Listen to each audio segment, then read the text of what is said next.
Hi hello കൂട്ടുകാരെ, 500 പൂമാല തട്ടിയെടുത്ത ആന്റണിയുടെ ഗുണ്ടയെ ചേസ് ചെയ്ത് പിടിച്ച് ഇടിച്ച് പൂമാല തിരികെ കൃത്യസമയത്തിന് സമൂഹ വിവാഹത്തിന് എത്തിക്കുന്ന സച്ചിയുടെ ഒരു സൂപ്പർ എപ്പിസോഡാണ് ഇന്ന് ചെമ്പനീർ പൂവിൽ വരാനിരിക്കുന്നത്.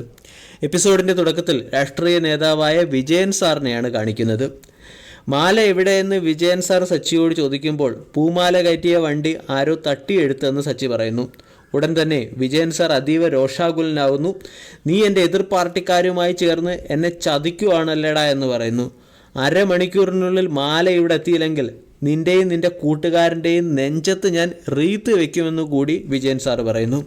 ഇത് കേട്ട് സച്ചിയും രേവതിയും വളരെ പെട്ടെന്ന് വിഷമത്തിലാകുന്നു.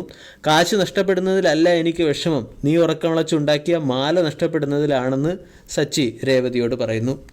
എന്നാൽ രേവതി പറയുന്നു, നമ്മൾക്ക് ആ വണ്ടി എങ്ങനെയെങ്കിലും കണ്ടെത്താൻ സാധിക്കും, ഈ വണ്ടി കടന്നുപോയത് ഉറപ്പായിട്ട് ആരെങ്കിലും കാണും.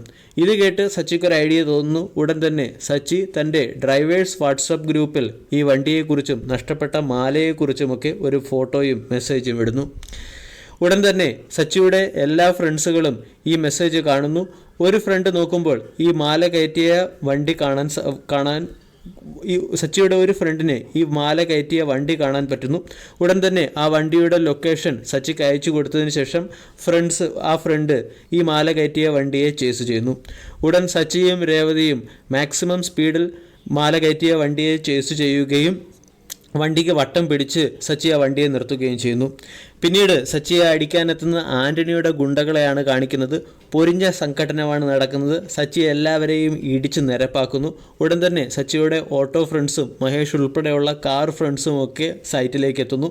ഗുണ്ടകളുടെ കാര്യം ഞങ്ങൾ നോക്കിക്കൊള്ളാം, നീ ഈ മാല എത്രയും പെട്ടെന്ന് സമൂഹ വിവാഹത്തിന് എത്തിക്കണമെന്ന് മഹേഷ് പറയുന്നു.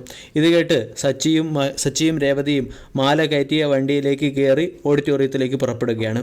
ഇതിനിടെ വിജയൻ സാറിൻ്റെ ഫോൺ വരുന്നു. 10 മിനിറ്റിനുള്ളിൽ നേതാവ് ഇവിടെത്തും, എവിടെയാണ് നീ എന്ന് ചോദിക്കുമ്പോൾ മാല കയറ്റിയ വണ്ടി കിട്ടിയെന്നും 5 മിനിറ്റിനുള്ളിൽ ഓഡിറ്റോറിയത്തിൽ എത്തുമെന്നും സച്ചി പറയുന്നു. പിന്നീട് വിജയൻ സാർ റോഡിലേക്ക് നോക്കുമ്പോൾ മാലയുമായി വരുന്ന സച്ചിയെയും രേവതിയെയുമാണ് കാണുന്നത്. ഇങ്ങനെയുള്ള ഒരു